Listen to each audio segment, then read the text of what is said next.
Pithapuram Uppada bus stand సెంటర్లో గతంలో కూడా స్పీచ్ ఇచ్చాను. కానీ ఈసారి చాలా ప్రత్యేకం. ఆంధ్రప్రదేశ్ దశని మార్చే పిఠాపురం ఎన్నికలు. ఇది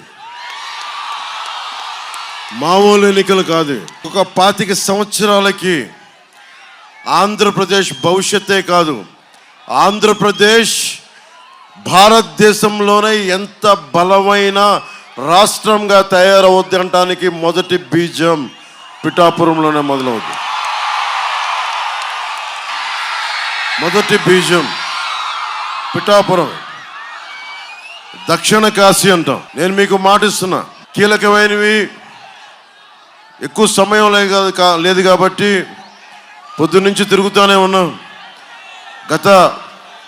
ఈరోజు ఒక్క ఎన్నికలు కాదు, నేను భారతదేశంలోనే ఏ ఒక్కరూ కూడా ఒక పార్టీని ప్రారంభించి దశాబ్దం ఎమ్మెల్యేలు లేకుండా, ప్రజలు మన్ననలు పొంది, డబ్బు లేకుండా, ఏ మాత్రం రాజకీయంగా మనకి చట్టసభలో స్థానం లేకపోయినా మీ గుండెల్లో పెట్టుకున్నారు. కాబట్టి జనసేన ఈరోజు అందరికీ, ఒకరికి కాదు 5 కోట్ల మంది ఆంధ్రులకి, ఎక్కడ తెలుగువాడుంటే తెలంగాణ కాదు కర్ణాటక ఎక్కడున్నా సరే జనసేన 7 మనకి సిద్ధాంతాలని గుండెల్లో పెట్టుకున్నారు. సాక్షాత్తు మనకి భారతీయ జనతా పార్టీ జేపీ నడ్డా గారు చాలా గర్వంగా జనసేన కండువ వేసుకుని చాలా చెప్పారు. ఇది నేను మీ పార్టీకి అంత మర్యాదిస్తున్నానని. దేనికి మర్యాదిస్తున్నాం? డబ్బులతో అమ్ముడైపోయే పార్టీ కాదు. జగన్ లాగా ఒక సారా ప్యాకెట్ ఇస్తే అమ్ముడైపోయే పార్టీ కాదు. బిర్యానీ ప్యాకెట్ల కోసం అమ్ముడైపోయే పార్టీ కాదు. దెబ్బతిన్నాం. దశాబ్దం ఎవ్వరు కూడా పార్టీని నడపలేకపోయారు. ఇది పవన్ కళ్యాణ్ గొప్పతనం కాదు. పవన్ కళ్యాణ్ని గుండెల్లో పెట్టుకున్న ప్రతి వీర మహిళ, ప్రతి జన సైనికుడు, ఆశయాల కోసం నలిగిపోయే ప్రతి పౌరుడు, జనసేనకి ఒక్కరు కాదు. యునైటెడ్ కింగ్డమ్ దగ్గర నుంచి అమెరికా, యూరోప్, మీరు ఏ మూలకెళ్ళండి, భారతీయుడు ఈ దేశం ఇలా ఉండాలి, ప్రాథమిక హక్కులు ఉల్లంఘన కాకూడదు, జాతీయ భావాల కోసం పరితపించే ఒక సరిహద్దులోని ఒక సైనికుడు ఎవరైనా జనసేన సిద్ధాంతాలకి ఆకర్షితులై గుండెలో పెట్టుకున్నారు. నేను ఎప్పుడు గొంతెత్తినా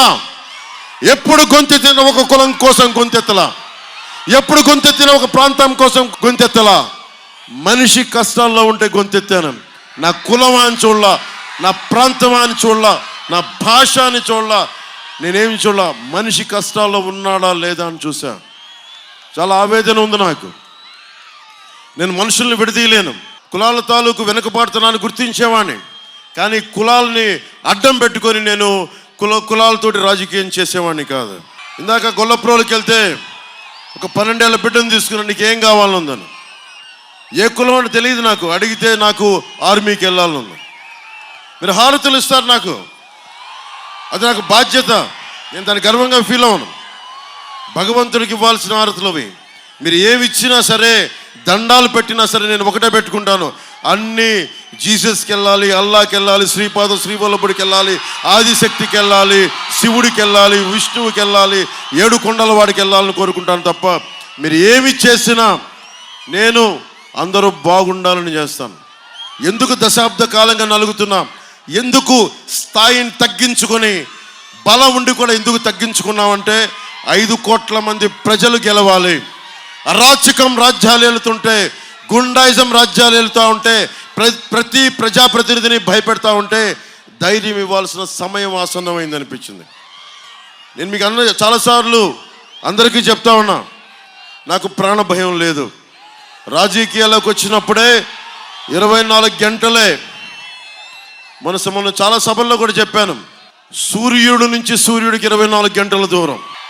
మనిషి నుంచి మనిషికి, మనిషి నుంచి హారతి ఇచ్చే మనిషికి, మనిషి నుంచి అక్కడున్న ఆడపడుచులకి, మనిషి నుంచి మనిషికి, ఇక్కడున్న ప్రతి ఒక్కరికి, మీ నుంచి నాకు 2 గుండెల దూరం, 2 గుండెలు.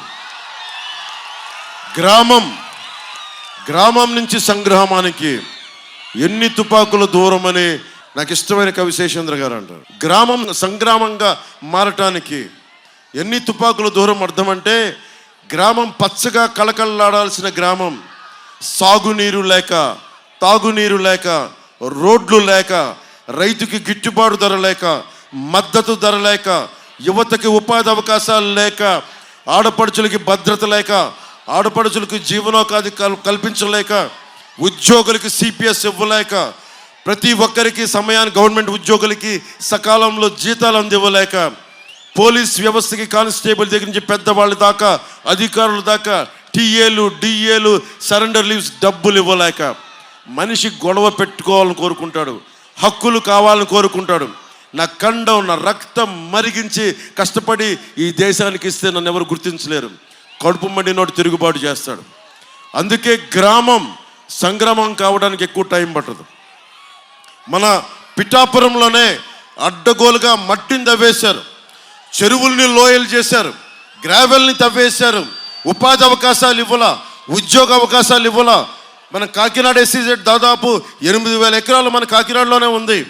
ఇంకా ఆ రైతులకి పరిహారం ఇవ్వాల, ఉద్యోగం ప్రామిస్ చేశారు, ప్రతి ఇంటికో ఉద్యోగం అని చెప్పి అది ఉద్యోగాలు ఇవ్వాల. నేను మాటిస్తున్నా, కాకినాడ ఎస్సీజెడ్లో ఇక్కడ మన పిఠాపురం యువతకి, కాకినాడ యువతకి చెందాల్సిన ఉపాధి అవకాశాలు మీకు వచ్చేలాగా నేను కృషి చేస్తాను. మీకు వచ్చే వరకు పోరాటం చేస్తాను. ఈరోజు జగన్ భయపడుతున్నాడు. ఈరోజు జగన్ ఎలా చేశాడు? జగన్ ఈ రోజున ఒక్కడిని బతకనిచ్చాడా? ఇన్ని 5 సంవత్సరాలు ఎంతమందిని భయపెట్టాడు? వీధుల్లోకి రావడానికి భయం, రోడ్ల మీదకి రావడానికి భయం, నా హక్కులు ఉల్లంఘించబడ్డాయి అని అడగాలంటే భయం. ఈ భయాన్ని ఎవరు తీశారు? జనసేన, జన సైనికులు, వీర మహిళలు రోడ్ల మీదకి వచ్చారు. పంచాయతీ ఎన్నికల్లో గెలుస్తామా ఓడుతామా లేదు, రస్తా ముందుకెళ్తుందా లేదా, నిలబడతామా లేదా, అది జనసేన నిలబెట్టింది.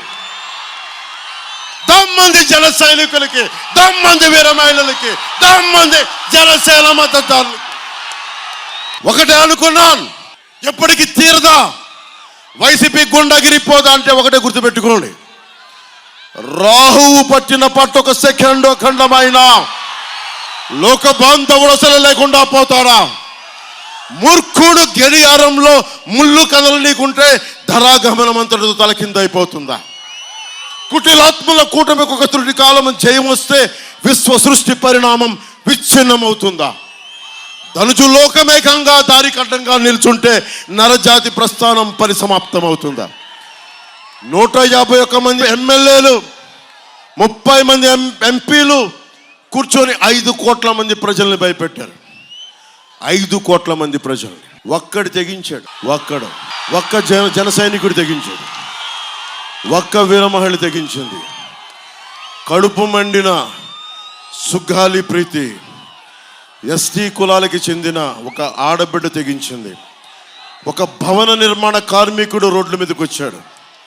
కడుపు మండిన గోపాలమిత్ర బయటకు వచ్చాడు. కడుపు మండిన ఉద్యోగి బయటకు వచ్చాడు.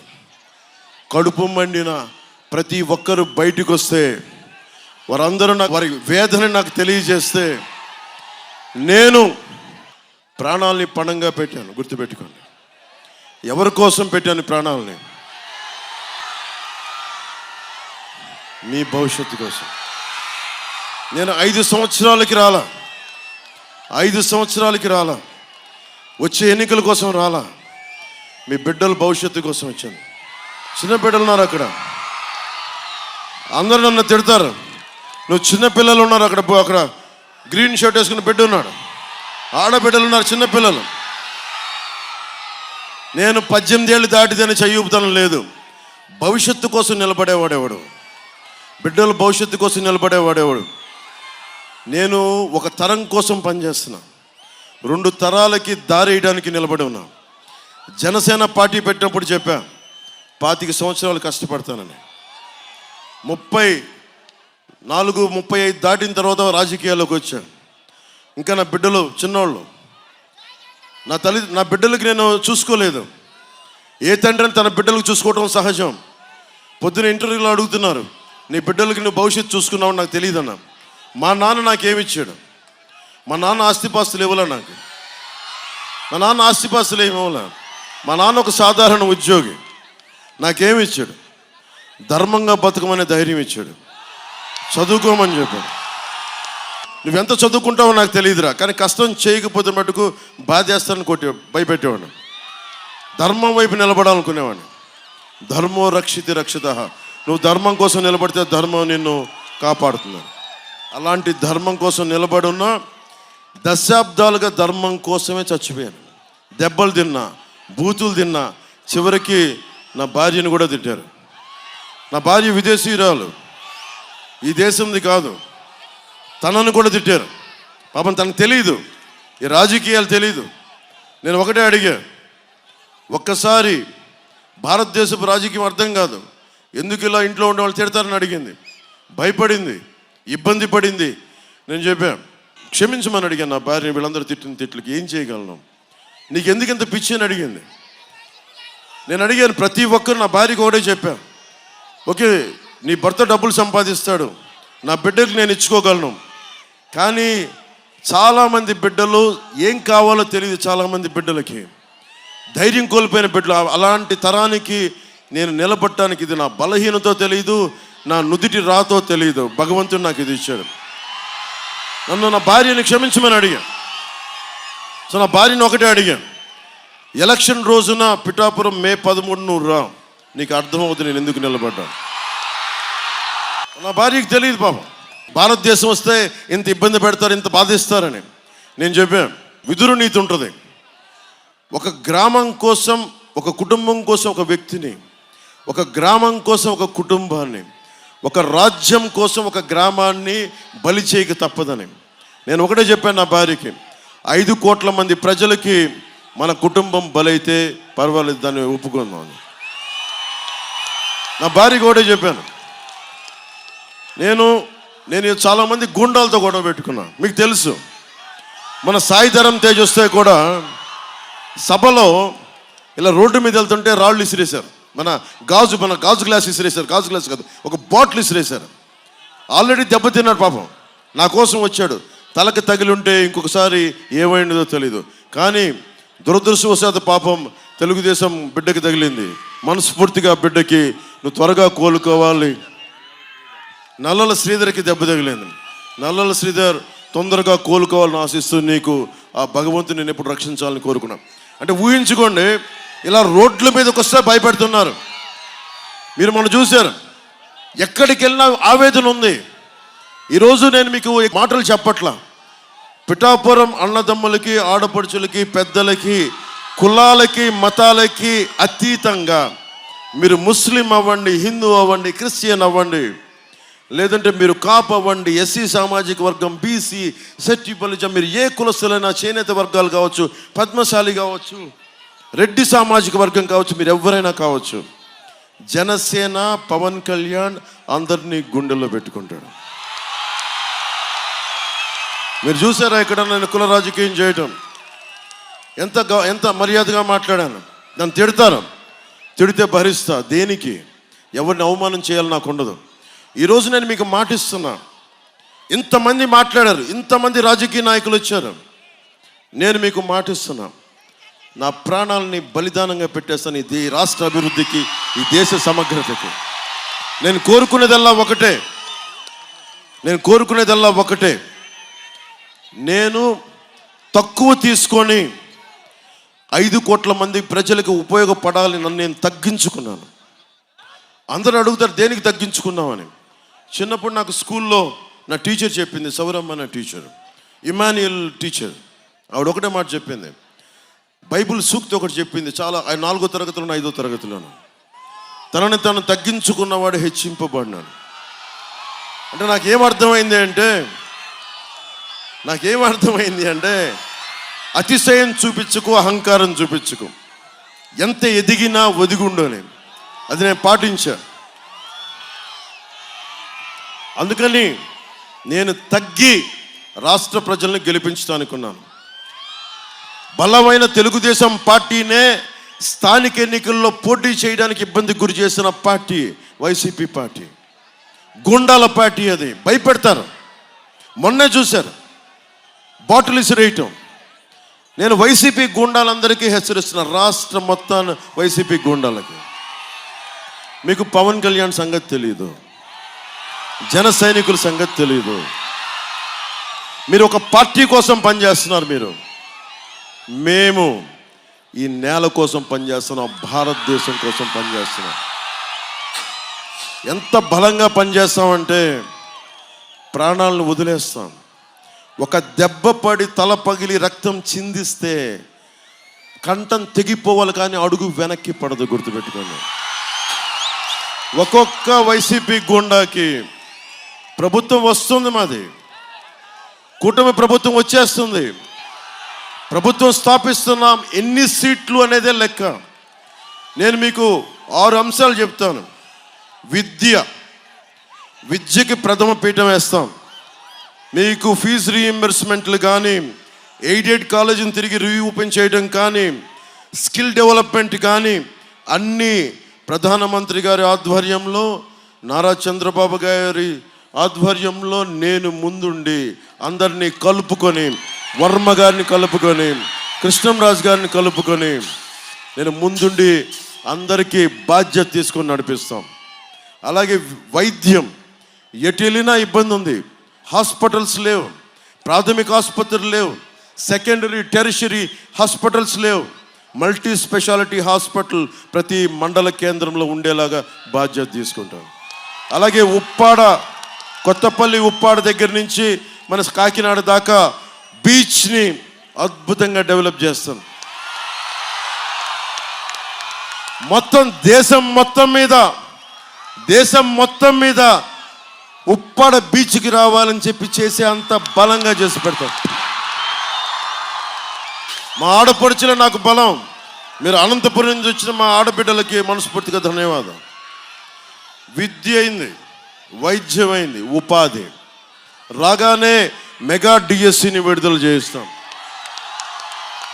Job calendar time to time release చేయిస్తాం.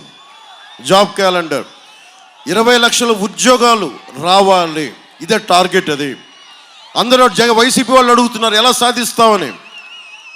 నువ్వు 40,000 కోట్ల మద్యపానాన్ని నిషేధించి, నువ్వు దొంగసారా కంపెనీలు పెట్టుకొని, కల్తీ సారాల కంపెనీలు పెట్టుకొని నువ్వు దోపిడీ చేసి నువ్వు డబ్బులు సంపాదించినప్పుడు ప్రజల కోసం మేమెందుకు కొత్త ఆలోచన చేసి ఎందుకు డబ్బులు సంపాదించలేము? ఎలా సంపాదిస్తాం డబ్బు?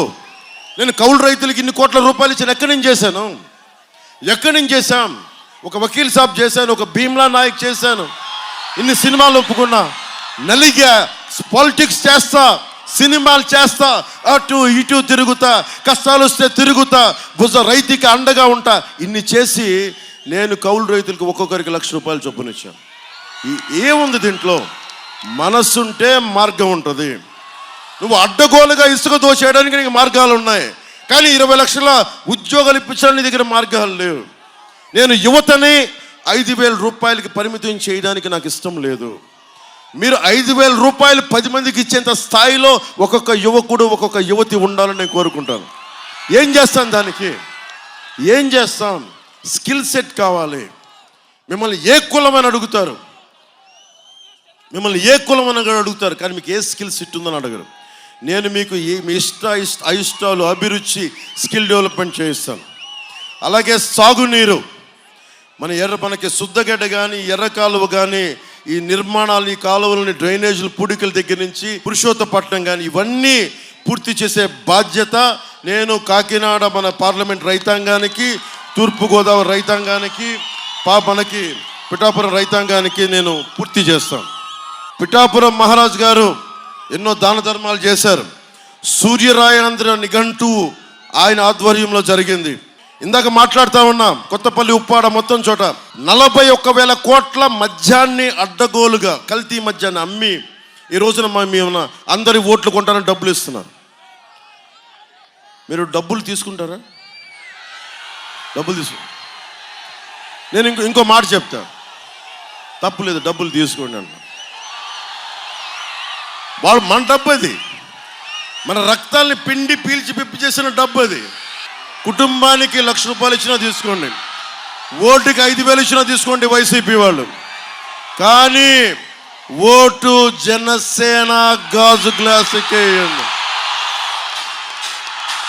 మనం ఎటు చూసినా వైర్లు ఉన్నాయి, డ్రైనేజ్ బయటికి ఉంది. నా కోరిక మొత్తం ఈ వైర్లు బయటికి కనిపించకుండా చాలా క్లీన్గా ఉండాలి సిటీ. ఇందాకొస్తే రైల్వే లైన్ ఉంది. ఈ అబ్బాయి 25,000 మందికి ఉపాధి అవకాశం కల్పించినాడు. టీ టైం ఒక చిన్న కాన్సెప్ట్ పెట్టి, ఆలోచన ఉన్న చోట డబ్బు ఉంటుంది. ఈ అబ్బాయి, ఈ వ్యక్తి నిదర్శనం, ఈ యువకుడే నిదర్శనం. తంగెళ్ళ ఉదయ్ శ్రీనివాస్. ఇతన్ని భారీ మెజారిటీతో గెలిపించిన మొట్టమొదటిగా ప్రధానమంత్రిని గారిని అడిగి నేను శాంక్షన్ చేయించేది ఈ రైల్వే లైన్కి ఫుట్ బ్రిడ్జ్ కానీ దాని మీద ఓవర్ బ్రిడ్జ్ చేయించే బాధ్యత, ఆగకుండా చేయించే బాధ్యత మేము తీసుకుంటాం. కాకినాడ పార్లమెంట్లో ఏమున్నా సరే ప్రధానమంత్రి గారితో, మీకు తెలుసు నేను జగన్ లాగా అబద్ధాలు చెప్పను. ప్రధానమంత్రి గారి గురించి తెలుసు కదా నాకు ఎంత సాన్నిహిత్యం ఉందో. ఆయన సాన్నిహిత్యాన్ని ఉపయోగించి చెప్పి పోలవరం ప్రాజెక్ట్ దగ్గర నుంచి మనం బ్రిడ్జిల దాకా అన్ని పూర్తి చేస్తాం. పిఠాపురం మున్సిపాలిటీ అభివృద్ధి కావాలి. దానికి కావాల్సింది అండర్ గ్రౌండ్ డ్రైనేజ్. నేను మీకు మాటిస్తున్నా, ఇది స్మార్ట్ సిటీ అంటారో ఏమంటారో తెలియదు కానీ అద్భుతమైన పిఠాపురం ఇది. ఎలా ఉంటుందంటే నియోజకవర్గం అంటే మోడల్ నియోజకవర్గంగా చేస్తాం. నేను మీకు మాటిస్తున్నా. పిఠాపురం స్మార్ట్ టౌన్ అనమన్నారు కృష్ణరాజు గారు. లేదు, పిఠాపురం ఏదో కొత్త పేరు మనం కనిపెడతాం, చేసిన తర్వాత మాట్లాడుతుందాం. మీ అందరికీ అన్ని రకాలుగా అభివృద్ధి నేను మాట్లాడుతూ ఉన్నాను. నేను ఒకటే అడుగుతున్నా, మీరు నన్ను నమ్ముతారా? నన్ను నమ్ముతారా? నేను మీకోసం నిలబడతానని నమ్ముతారా? ప్రాణాలు తెగించి మీకోసం సమస్యల మీద పోరాటం చేస్తానని నమ్ముతారా? నేను మీకోసం మాటిస్తున్నాను. అభివృద్ధి అంటే పిఠాపురంలా ఉండాలని డంకా బజాయించి దేశమంతా మారుమోగేలా, పార్లమెంట్ అంటే కాకినాడ పార్లమెంట్ లాగా, ఆ అభివృద్ధి అంటే ఆంధ్రప్రదేశ్ లాగా సమిష్టిగా బలాలందరినీ ఏకం చేసి ముందుకు తీసుకెళ్తామని తెలియజేసుకుంటూ, ఒకే ఒక రోజు ఉంది. అక్కడ ల్యాండ్ గ్రాబింగ్ యాక్ట్ గురించి చెప్తా ఉన్నారు. వైసీపీ మద్దతుదారులు చెప్తున్నా, మీ ఆస్తులు జాగ్రత్త.